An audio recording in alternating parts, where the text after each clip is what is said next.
உட்காரலாம். ஆண்டவராகிய இயேசு கிறிஸ்துவின் இனிய நாமத்தில் அன்பான கர்த்தருடைய பிள்ளைகளே, பிதாக்குமாரன் பரிசுத்த நாமத்தினாலே திரிக்கு ஜெபாலயத்தின் சார்பாக எங்களை வரவேற்று ஆவியானவர் இந்த நாளில் கொடுக்கப்படுகிற வார்த்தை நம்முடைய தேவன் கொடுத்திருக்கிற வாக்குத்தத்தமான வார்த்தை எப்பொழுது அவர் நிறைவேற்றுவார் என்பதுதான். தேவன் நமக்கு கொடுத்திருக்கிற வாக்குத்தத்தமான வார்த்தையை அவர் எப்பொழுது நிறைவேற்றுவார் என்பதை குறித்து நாம் ஆசிக்கும் பொழுது இந்த வார்த்தையை கர்த்தர் ஆசிரியப்படியாக நாம் இருக்கிற ஜெபிக்கும்படி கேட்டுக்கொள்கிறேன்.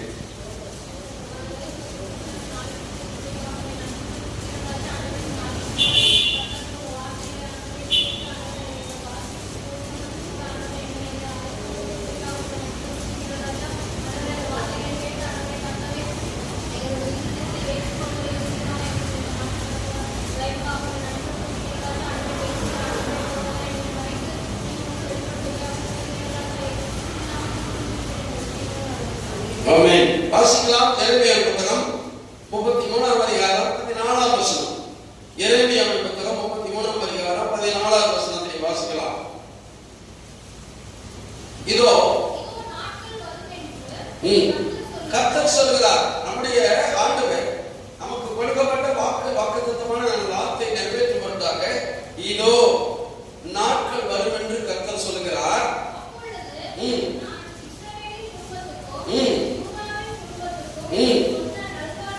நல் வார்த்தையை நிறைவேற்றுவேன். கரங்களை தட்டுங்களேன். அல்லேலூயா. கர்த்தர் ஒரு நாளை நியமித்திருக்கிறார். தேவன் நமக்கு கொடுத்த வாக்குத்தத்தமான வார்த்தையை ஒரு நாள் வரும், அதை நான் நிறைவேற்றுவேன் என்று சொல்லுகிறார். அதுதான் கர்த்தர் சொல்லுகிறது, பெர்ஃபார்ம் தட் குட் திங்.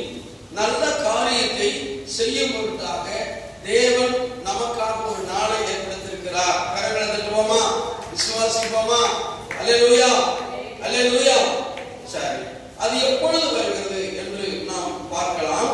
கர்த்தர் சொல்லுகிற வார்த்தை சங்கீதம் புத்தகம் 4ஆம் அதிகாரம் 5ஆம் வசனத்திலே, எப்பொழுது அந்த நாள் வரும்? நீதியின் பலிகளை செலுத்தி கர்த்தர் மேல் நம்பிக்கையாயிருங்கள், அப்பொழுது அந்த நாள் வரும். கரங்களை தட்டுவோமா? அல்லேலூயா. நாம் கர்த்தர் நமக்கு சொன்ன நல்ல வார்த்தையாகிய ஆசீர்வதிக்கப்படுகிற வார்த்தையை அது எப்பொழுது இந்த ஆண்டிலே நிறைவேறும் என்றால், நீதியின் பலிகளை செலுத்தி கர்த்தர் மேல் நம்பிக்கையாயிரு. அது என்ன நீதியின் பலி? எது நீதியின் பலி? என்ன வாசிக்கலாம். யோபு புத்தகத்துல பாருங்க, அவர் என்ன சொல்றாரு? 13ஆம் அதிகாரம் 15ஆம் வசனம். அவர் என்னை கொன்று போட்டாலும் அவர் மேல் நம்பிக்கையாக இருப்பேன், என் பலிகளை அவருக்கு முன்பாக ரூபகாரம். அப்படின்னு என்ன தெரியுமா? ஐ வில் மெயின்டைன் அப்படின்னு. நான் கர்த்தருடைய வழியை என்ன செய்வேன்? காத்து நடத்துவேன், அவர் வழியில் நடப்பேன் என்பதுதான். என் வழியை அவருக்கு ஒப்பு கொடுத்து அவர் வழியில் நடப்பதற்கு நான் என்ன செய்வேன்? முயற்சி செய்வேன் என்பதுதான் அந்த ரூபகாரம் என்ற அர்த்தம். அப்போ அதுல என்ன சொல்றாரு? அவர் என்னை கொன்று போட்டாலும், இந்த ஆண்டுல 6 மாசம் முடிய போகுது. ஜனவரியிலிருந்து 6 மாசம், ஜூன் முடிய போகுது இல்லையா? நாளைக்கு ஒரு நாள் தான் இருக்கு. எவ்வளவு சோதனைகள் வந்திருக்கலாம், எவ்வளவு பிரச்சனைகள் நாம் இருந்திருக்கலாம், எவ்வளவு நாள் ஆண்டவர் மேல் நம்பிக்கையா இருந்தோம். ஆண்டவர் தான் இதை செய்வார், இயேசுதான் இதை செய்து முடிப்பார் அப்படின்னு இல்லாம நம்ம சொந்த பலத்துல காசை வச்சு அல்லது மற்றவருடைய பெரிய சிபாரிசு பண்ணி நம்ம என்ன பண்ணணும்? இயேசுவின் மேல் நம்பிக்கை வைக்கலையா? ஒரு காலத்துல நம்ம கஷ்டப்பட்டு வாழ வழி இல்லாத காலத்துல என் ஆண்டவரே நம்ம எல்லோரும் என்ன செய்தோம்? அவரையே நம்பி வாழ்ந்தோம். ஆனா காசு பணம் சேர்ந்ததுனால கர்த்தருடைய மேல் வைத்திருக்கிற விசுவாசம் குறைஞ்சி காட்சி மேல் விசுவாசம் வைக்க வந்ததாக. அதனாலதான் கர்த்தர் சொல்றார், என் மேல் நம்பிக்கை கொன்று போட்டாலும் நான் நேசு. அதாவது அவன் பணக்காசு இருக்கும் போதும் உத்தமன் தான், அவன் பணமுடன் இல்லாத போதும் சாக தருவாய் இருக்கும் பொழுதும் கர்த்தர் மேல் நம்பிக்கையா இருக்கிறாங்க. அதான் விஷயம். அல்லேலூயா சொல்லுங்க. யாரு? யோபு பக்தர். அது மட்டும் இல்ல, என் அப்படி சூழ்நிலை கூட என் வழியை அடித்திரளாமல் ஆண்டவர் இயேசுவுக்கு ஒப்பு கொடுத்து அவர் வழியில் நடப்பதற்கு நான் என்ன செய்தேன்? மெயின்டைன் பண்ணுவேங்கிறார். மெயின்டைன் என்றால் வழியிலே நடப்பது, அவர் வழியை காத்து நடப்பது என்றார். அல்லேலூயா. ஆக இது ஒண்ணு. இரண்டாவது, ஏற்ற காலத்தில் நான் சொன்ன நான் வார்த்தை நிறைவேற்றுவேன் சொல்வதற்கு நமக்கு வந்த எல்லா துன்பங்கள் மத்தியிலும் கூட கர்த்தர் நம்பிக்கையா இருக்கிறதா அந்த வழி, அவர் வழியில் நடப்பது. அடுத்து இரண்டாவது ஒரு விஷயம் சொல்றாரு. யோபின் புஸ்தகம் சோதரம் இல்ல ஆதியாகமம் புஸ்தகம் 22வது அதிகாரம் 1ஆம் வசனத்தை வாசிக்கும் உதாரணத்து மூலமா நான் ஆண்டவர் பேசுகிற காரியம் ஒண்ணுமில்லை. ஆண்டவர் இந்த காரியங்கள் நடந்த பின்னே தேவன் ஆபிரகாமை சோதித்தார். எப்படி எனில் அவர் அவரை நோக்கி ஆபிரகாமே என்றார். அவன் இதோ அடியேன் என்றார். எதுக்காக ஆண்டவர் ஆபிரகாம் கூப்பிடுறாருன்னா, அவர் ஆண்டவருக்கு நான் வார்த்தை கொடுத்தது எத்தனாவது வருஷம்? 75 வருஷம். கரெக்டா சொல்லுங்க. அவருக்கு குழந்தை பாக்கியம் கொடுத்தது எத்தனாவது வருஷம்? 100வது வருஷம். பரவாயில்ல, நல்லா ஞாபகம் சக்தி. அப்ப 25 ஆண்டு காலம் ஆண்டவருடைய வார்த்தையை காத்து நடந்தார். பாருங்க, ஏற்ற காலத்தில் நான் கொடுக்கப்பட்ட வார்த்தையை நிறைவேற்றும் பொருட்டாக நான் உங்களுக்கு என்ன செய்வேன்? ஆசீர்வாதத்தை கொடுப்பேன்னு சொன்னார் இல்லையா? அப்ப இந்த ஏற்ற காலம் எப்போது இருக்கு? 25 ஆண்டு காலம் அவன் பொறுமையோடு காத்திருக்க வேண்டியதாக. அல்லேலூயா, அல்லேலூயா. சரி, அவனுடைய விசுவாசம் இடையில எவ்வளவு சோதனை வந்தாலும் அடிபடுறதா? இல்லை. அவன் கர்த்தர்ல வைத்த உறுதியான நம்பிக்கையில ஒரு நாளும் அடிபடாமல் நடந்து போனான். சரி, 100வது வயதில் கர்த்தர் அவனுக்கு ஒரு குமாரனை கொடுத்தா, அவன் வாலிபனானான். இப்ப ஆண்டவர் அப்படிதான் ஒரு சோதனை. என்ன சோதனை? உன் குமாரனை மோரியா தேசத்தில் இருக்கிற ஒரு மலையிலே வந்து என்ன செய்ய? பலி கொடு. அவனுக்கு எப்படி இருக்கும்? மகா கஷ்டமா இருக்கும். அதாவது கொடுக்கப்பட்ட குமாரன் அவனை பலி கொடு என்று சொல்லப்படுது. அவன் மனதை எவ்வளவு வேதனைப்பட்டிருக்கும் நீங்க யோசித்து பாரு. ஆனால் அதை கர்த்தரிடத்தில் ஒப்பு கொடுத்து உறுதியாய் நம்பிக்கையோடு அவன் என்ன சொல்கிறான் தெரியுமா? நானும் என் பிள்ளையானாலும் ஆண்டவருக்கு பலி கொடுத்து திரும்பி வருவோம். கரங்களை பண்ணீங்களா? எஸ். ஒரு விசுவாசத்தின் வார்த்தை. அந்த விசுவாசத்தின் வார்த்தை என்ன தெரியுமா? அபரிதமான விசுவாசம். நான் திரும்பி வருவோம். அவன் புளூரல் ஆங்கிலத்தில் சொன்னால் பன்மையிலே சொல்றான். வருவேன் என்று சொல்லவில்லை. வருவேன் என்று சொன்னால் அவன் அவிசுவாசப்பட்டதாக அர்த்தம். வருவோம் என்று சொன்னதுனாலே அவன் விசுவாசத்திலே நீதிமானாக்கப்பட்டான். நல்லே சொல்லுங்க. பாருங்க, மகனை பலி கொடுக்கிறார். அதுதான் நீதியின் பலிகளை செலுத்தி, விசுவாசத்தின் பலியை செலுத்தி என்ன சொன்னார்? கர்த்தமே நம்பிக்கையாயிரு. அப்பொழுது கர்த்தர் கொடுத்த அந்த வாக்குத்தத்தமான வார்த்தையை நிறைவேற்றுவார். கரங்கள் தட்டிங்களா? எஸ். ஆபிரகாம் பாருங்க, நீதியின் பலியை செலுத்துவதற்காக அந்த மகனை அழைத்து கொண்டு போகிறான். கர்த்தமே நம்பிக்கையா இருக்கிறான். இருவருமாய் திரும்பி வருகிறான். கரங்களை தட்டுங்க. அப்ப கர்த்தர் சொன்னதை வானத்தை நட்சத்திரத்தை போல பழுது பெறுவேன் என்ற வார்த்தையை நிறைவேற்றினாரா இல்லையா? ஆமென். அல்லேலூயா சொல்லுங்க. அப்போ இந்த வார்த்தை நிறைவேற்றுவதற்கு அவர் நீதி பலியை பார்க்கிறார். அடுத்தது அவர் கர்த்தர் வைத்திருக்கிற அசைக்க முடியாத நம்பிக்கையை பார்க்கிறார். அல்லேலூயா சொல்லுங்களேன், அல்லேலூயா சொல்லுங்களேன். அதனால கர்த்தருடைய பிள்ளைகளே, கர்த்தர் கூறுவது என்ன? சங்கீத புஸ்தகம் 34ஆம் அதிகாரம் 8ஆம் வசனம் 34:8. நல்லவர் என்பதை ருசி அவரிடம் விட்டாய். சாக்லேட் இது ஜிலேபியா, இது பாதுஷா, இல்ல லட்டா, என்ன கர்த்தர் நல்லவர் என்பதை ருசித்து பார்ப்பது என்ன அப்படின்னா, அந்த வார்த்தையை நம்ம நிறைவேற்றுவதனாலே தேவனுடைய வாக்குத்தத்த வார்த்தை நிறைவேற்றியது என்று நாம் ருசித்து பாருங்கள். கரங்களை தட்டுங்க. இந்த நல்ல வார்த்தை தேவன் நிறைவேற்றினார் என்று ருசித்து பார்க்கிறது எப்பொழுது? அவர்கள் நம்பிக்கை வைத்து நீதி பலியில் செலுத்துவது. ஆமென். அல்லேலூயா சொல்லுங்க. அப்ப அந்த நீதி பலியாகிய நம்பிக்கையை தேவ சமூகத்தில் நாம் செலுத்தும் பொழுது அவர் நம்மை ருசித்து பார்க்கும் பொருட்டாக வாக்குத்தத்த வார்த்தை நிறைவேற்றி நம்மை ஆசீர்வதிக்கிறார். கரங்களை தட்டி கர்த்தருக்கு நன்றி சொல்லுவோம். அது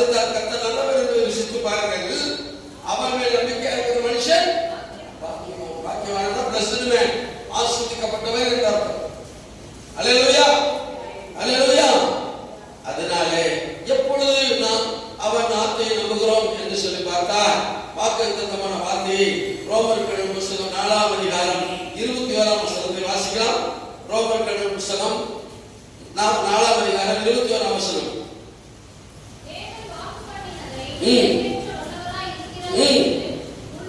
முழு நிச்சயமாய் நம்பினோம். போதுமா? அந்த முழு நிச்சயம் பாருங்க. நம்முடைய ஆண்டவர்கள் வைத்திருக்கிற நம்பிக்கையானது எந்த அளவுக்கு இருக்கிறது, பர்சன்டேஜ் எவ்வளவு தான் பார்ப்பார்.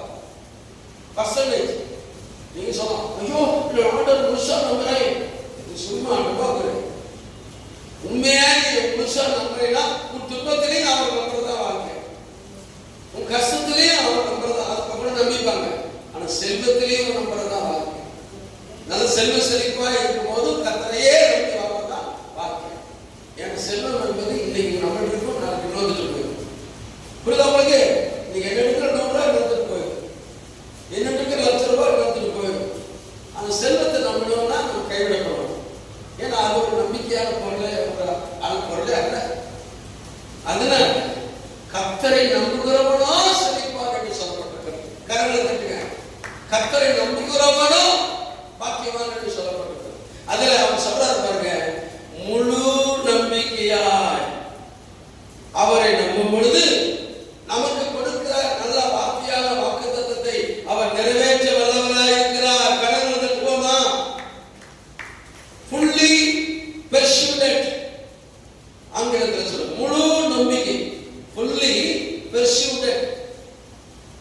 இந்த நம்பிக்கை எப்பொழுது பாருங்க, அவர் சொல்றாரு, உதாரணம், உன்னை நான் பெருக பண்ணுவேன், உன்னை ஆசீர்வதிப்பேன் அப்படின்னு சொன்னது ஆண்டவர் கேட்டுட்டு என்னைக்கு நடக்கும் அப்படின்னு நம்ம என்ன எபிரேயர் புத்தகம் 6ஆம் அதிகாரம் 17ஆம் வசனத்தை பாருங்க.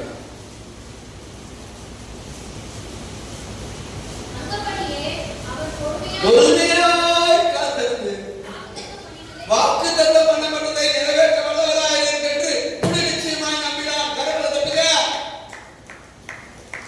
அது நமக்கு என்ன வேணும்? பொறுமை வேணும். அந்த பொறுமை எருமையிலும் பெருசா இருக்கு. எப்படி? எருமைதான் பொறுமையா இருக்கும். அதை விட நம்ம ஆண்டவரை வைத்திருக்கிற நம்பிக்கை மிக பெரிதா இருக்கும். ஆமென், ஆமென் இல்லையா? நம்ம ஆண்டவரை வைத்திருக்கிற நம்பிக்கை பொறுமையா இருக்கும். நீதியின் வழியை செலுத்திக் கொண்டிருக்கணும். அசைக்க முடியாத நம்பிக்கையோடு என்ன வந்தாலும் நம்பவே பாட்டு பண்ணா முட்டாது. என்ன வந்தாலும் நம்புகிற ஒரு ஜீவியத்திலே வாழ வேண்டும் என்பதுதான் கர்த்தர் விரும்புகிற முழு மேல் வைத்திருக்கிற முழு நம்பிக்கையா இருக்கிறது. அல்லேலூயா சொல்லுவோமா? அல்லேலூயா சொல்லுவோமா? அதனாலதான் எபிரேயர் புத்தகம் 10ஆம் அதிகாரம் 36ஆம் வசனத்திலே நீங்க தேவனுடைய சித்தத்தின்படி செய்து வாக்குத்தத்தம் பண்ணப்பட்டதை பெறும்படிக்கு பொறுமையாய் நீங்கள் வேண்டிக் கொள்ளுங்கள், வேண்டியதாய் இருக்கிறது என்று சொல்லுகிறார். பாருங்க, நீங்க வாக்குத்தத்தம் பண்ணதை பெரு நல்ல வார்த்தையை அனுபவிக்க வேணும்னா நீங்க பொறுமையா இருக்கீங்க. எத்தனை வருஷம் பொறுமையா இருந்தா ஆண்டுகள் சொல்லுங்க சத்தமா? 25 ஆண்டுகள் பொறுமையா இருந்தா. நம்ம நேற்று ஜாப் பண்ணி என்ன கிடைக்கணும்னா என்ன ஏசு சார் என் இடுப்பு வலி நல்லா ஆகல, திருகு வலி நல்லா ஆகல, நல்லாவும் ஆண்டவர்கள் நம்பிக்கையா இருக்கு. அவன் நானும் 10 வருஷமா கடன் வாங்கிட்டு தான் இருக்கேன், கடன் அடைக்க வழி இருக்கு, நான் என்ன செய்வேன்? சில பேருடைய புலம்பல், அந்த புலம்பலை என்னவா மாற்றுவார்? நீருற்றாய் மாற்றுவார். அல்லேலூயா சொல்லுங்க. செழிப்புள்ளதாய் மாற்றுவார். அல்லேலூயா சொல்லுங்க. ஆனா ஆண்டவரை வைத்திருக்கிற நம்பிக்கை படிதான். ஆமென். நம்ம எத்தனை % ஆண்டவரை நம்பிக்கை வச்சிருக்கிறோமோ அதன்படிதான் நமக்கு ஆசீர்வாதம். அல்லேலூயா சொல்லுவோமா? அல்லேலூயா சொல்லுங்க. அதனால பாருங்க, ஆண்டவர் சொன்னார், பாலும் தேன் போடுகிற கானான் தேசத்தினோட கொண்டு போய் விடுவேன். யார் சொன்னாரு? ஆபிரகாம் சொன்னார். ஆபிரகாம் சொல்லி அந்த தேசத்துக்குள்ள போனதுனால அவன் எப்படி இருந்தானா? வாசி எபிரேயர் புத்தகம் 17ஆம் அதிகாரம் 9ஆம் வசனத்துல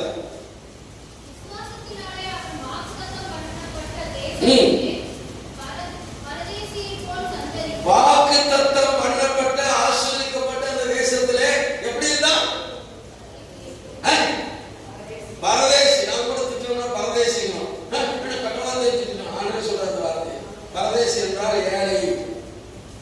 பிச்சைக்காரன் போல அந்த தேசத்தில் இருந்தான். ஆனாலும் வாக்குத்தத்தத்தை சுதந்திரத்துக் கொள்வதற்கு யாக்கோபோடும் ஈசாக்கோடும் அந்த தேசத்திலே விசுவாசத்தோடு காத்திருந்தாங்க. கரங்களை தட்டி கர்த்தருக்கு நன்றி சொல்லலாமா? அல்லேலூயா. அப்போ கர்த்தரிடத்துல எந்த சூழ்நிலையில வாக்குத்தத்தம் பண்ணாரோ, எந்த சூழ்நிலையில ஆசிரிக்கிறேன்னு சொன்னாரோ அதை நிறைவேற்றும் அளவுக்கு நாம் நீதி படைகளை செலுத்திக் கொண்டு அவர் மேல் நம்பிக்கையாக வாழ்ந்து பொறுமையோடு காத்திருந்தார். நிச்சயமாக ஏற்ற காலத்தில் நமக்கு நிறைவேற்றுவார். கரங்களை எவ்வளவு விசுவாசிக்கிறீங்க? கரங்களை தட்டி கர்த்தருக்கு நன்றி சொல்லுங்க.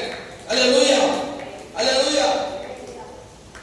கர்த்தருடைய பிள்ளைகள் அவர் மேல் வைத்திருக்கிற நம்பிக்கையில அசைக்க முடியாத நம்பிக்கையோடு வாழ கிறிஸ்தவ வாழ்க்கையை நாம் விரும்புவோமானால் தேவன் கொடுத்த அந்த ஆசீர்வாதமான வார்த்தையை ஏற்ற காலத்தில் நிறைவேற்றுவார். ஆமென், ஆமென். இரண்டாவது காரியம் யாக்கோபின் புத்தகம் 1ஆம் அதிகாரம் 12ஆம் வசனம்.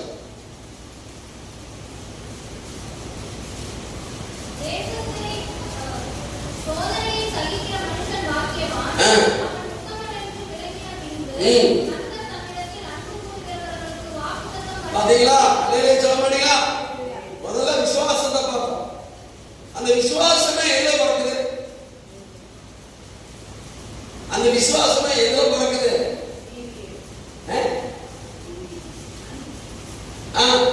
யார் சொல்லுங்க? அன்பு பிறக்குது. நீ தானே சொன்ன. கருணை தட்டுங்க. விசுவாசமே நம்பிக்கையினால அது அன்பில பிறக்குது. ஒரு பேர் அன்பு இருந்தாதான் அவங்களை நம்புவோம். அன்பு இல்லைன்னா நம்ப மாட்டோம். சரி, ஒருத்தர் நம்ம மேல அன்பு வைத்து நம்பிக்கை விசுவாசம் நம்பிக்கை அன்பு செலுத்தி விசுவாசமா நம்பிக்கையோடு இருக்கார். அவர் இருக்கிறார். நீங்க நம்புற மாதிரி நினைச்சிட்டு நம்பிக்கை துரோகம்னா உங்க காரியம் நிறைவேறுமா? நிறைவேறுமா? நிறைவேற. அதுதான் ஒருவன் தன்னுக்கு இருந்த எல்லா கஷ்டங்கள் மத்தியிலும் என் மேல் அன்பு செலுத்தி அந்த அன்பின் மூலமாய் இருக்கிற விசுவாசத்திலே நிலை கொண்டிருக்கிறானோ அவனுக்கு நான் வாக்குத்தத்தம் பண்ணப்பட்ட காரியத்தை நிறைவேற்றுவேன் சொல்றார். கரங்களை தட்டி கர்த்தருக்கு நன்றி சொல்லலாம். அல்லேலூயா. உலகத்துல நம்பிக்கை துரோகம் நிறைய. எப்படி அப்படின்னா ஒருத்தர் நம்புறோம், அன்பு செலுத்துறோம், விசுவாசிக்கிறோம். அது எத்தனை ஆண்டு ஆனாலும் அது அழியாமல் இருக்கும். ஆனால் மற்றவர்கள் கிவ் அண்ட் டேக் பாலிசியில நாம் அன்பு கூறாமல் போனால் பிறரிடத்தில் அன்பை எதிர்பார்ப்பதோ செயல்கள் நிறைவேறுவதை எதிர்பார்ப்பதோ அது கூடாத காரியம். இது மனுஷ காரியத்திலே இது எப்படி இருக்கிறால் தேவனுடைய காரியத்தில் அதை விட அதிகம். என்ன சொல்றாரு? நீ அடுத்த ரெண்டாவது சொல்றாரு, என் பிரியமானவனே கேளுங்க, என் பிரியமானவனே கேளுங்க, நீ உன்னிடத்தில் அன்பு கூறுகிறாய், அதுபோல என் மேல் அன்பு வைத்தால் பிறரிடத்திலும் அன்பு கூறு. கரங்களை தட்டுங்களா? அப்படி அன்பு கூர்ந்தா அப்படி அன்பு கூறுகிறவர்களுக்கு வாக்குத்தத்தம் பண்ணதை சுதந்திரத்துக் கொள்ளும்படியாக நான் அவர்களை ஆசீர்வதிப்பேன் சொல்றார். அல்லேலூயா சொல்லுங்க. யாக்கோபு 2ஆம் அதிகாரம் 5ஆம் வசனத்திலே அல்லேலூயா, அல்லேலூயா. அதுதான் லூக்கா சுவிசேஷம் 10ஆம் அதிகாரம் 27ஆம் வசனத்திலே உன்னிடத்தில் அன்பு கூறுவது போல பிறரிடத்திலும் அன்பு கூறுவாய்ன்னு சொல்றார். அப்ப பிறரிடத்தில் யார் அப்படிங்கிறது ஒரு உதாரணம் சொல்றேன், கவனமா கேளுங்க. அடிக்கடி சொல்ற காரியம் என்ன காரியம்னா, ஒரு 100க்கு அதிபதி அப்படின்னா சாதாரண நினைக்காதீங்க. 100க்கு அதிபதி ஒரு 100 ரூபாய் வச்சிருப்பாங்க. 100 படைகளுக்கு அவர் பிரதான தலைவர். 100 படையின அளவு செல்வனை 1000 பேர் அவர் படையில இருந்திருப்பாங்க. படையினா போர் சேவகர், படைத்தலைவர். சரி, அவன் தன்னை நேசிச்சிருப்பான், தன் குடும்பத்தை நேசிச்சிருப்பான், தன் பிள்ளைகளை நேசிச்சிருப்பான். ஆனா ஒரு வேலைக்காரன் மேல் அன்பு வைப்பானா? வைப்பானா? சொல்லுங்க, எப்படியா? ஒரு பையன் அவன் தப்பா வெளியே கொண்டு போறான் சொல்லிட்டு முடியும். ஆனா அன்பு செலுத்தினா அவனை மனதிற்கு ஒரு வழி கூட இருக்கு, ஒரு வழி கூட இருக்கு. அவன் திரும்பவே மாட்டான பேச்சுதான். அப்ப அன்பு என்பது நம்மை விட மோசமான நிலையில் இருப்பவர்களுமே அன்பு செலுத்துவதற்கு பேரா பிறரிடத்தில் அன்பு செலுத்தும். ஆமென், அல்லேலூயா சொல்லுங்க. ஒரு பெரிய எஜமானன் அவன் தன் வேலைக்காரன் மேல் அன்பு செலுத்தி என்ன செய்யறான்? ஆண்டவர்கள் வந்து சுகமாக்க முடியாது வேண்டுகிறான். கர்த்தர் கேட்கிறார், அவன் யாருங்க? என் வேலைக்காரன், வேலைக்காரன். அவனுக்கு நீ என்ன தேடி வந்தியா அப்படின்னு அவன் வேலைக்காரன் வைத்த பிறர் மேல் வைத்த அன்பை பார்த்துட்டு இப்படிப்பட்ட விசுவாசத்தை நான் காணவே இல்லை. விசுவாசம் அன்பினால்தான் நடக்குது. ஆனால் விசுவாசம் சொல்றாரு, விசுவாசத்தை காணவே இல்லைன்னு சொல்லும்போது என்ன அர்த்தம்னா இப்படிப்பட்ட அன்பை நான் பார்க்கவே இல்லை. ஆனால் இப்போ நான் சுகமாக்கிறேன் நான் அனுப்பிச்சு அவன் வீட்டுக்கு போகிறதுக்கு வேற அவன் வேலைக்காரன் சுகமாக எடுத்துதான் அவன் பார்த்துட்டு எனக்கு சந்தோஷம். இந்த வேலைக்காரன் சுகமான ஏன் சொல்றேன்னா கிறிஸ்தவ வாழ்க்கையே எல்லாம் எனக்கு தனக்கு தமிழ்ல தம்மையன் தம்மோ புருஷன் தம்மை குடும்பம் அப்படின்னு சுயநலத்தோட அன்பு செலுத்தாங்க. பிறர் மேலும் அன்பு செலுத்துகிற அந்த தலையாய கடமை செய்யும் பொழுது கர்த்தர் கொடுத்து தன்னுக்கு கொடுத்த வாக்குத்தத்தத்தை அதான் யாக்கோபு 2:5 நான் அன்பு கூறவர்கள் மேல் வாக்குத்தத்தம் பண்ண அந்த காரியத்தை நிறைவேற்றுவே சொன்னார். கரங்களை கர்த்தர் முன்னாடி சொல்லலாம். உங்களுக்கு வாக்குத்தத்தை நிறைவேறணும்னா சுயநலமாய் வாழ்வதற்கு அல்ல, பிறர்களோடு கிரியை நடத்துவதற்கு தான் அதை நிறைவேற்றுவே சொன்னார். அல்லேலூயா சொல்லுங்க, அல்லேலூயா சொல்லுங்க. அதனால கர்த்தருடைய ஜனமே நாம் கர்த்தர் கூறுவதை கேட்போம். ஆனால் ஒன்று சங்கீத புஸ்தகம் 37ஆம் அதிகாரம் 3ஆம் வசனத்திலே, சங்கீத புஸ்தகம் 37ஆம் அதிகாரம் 3ஆம் வசனம்,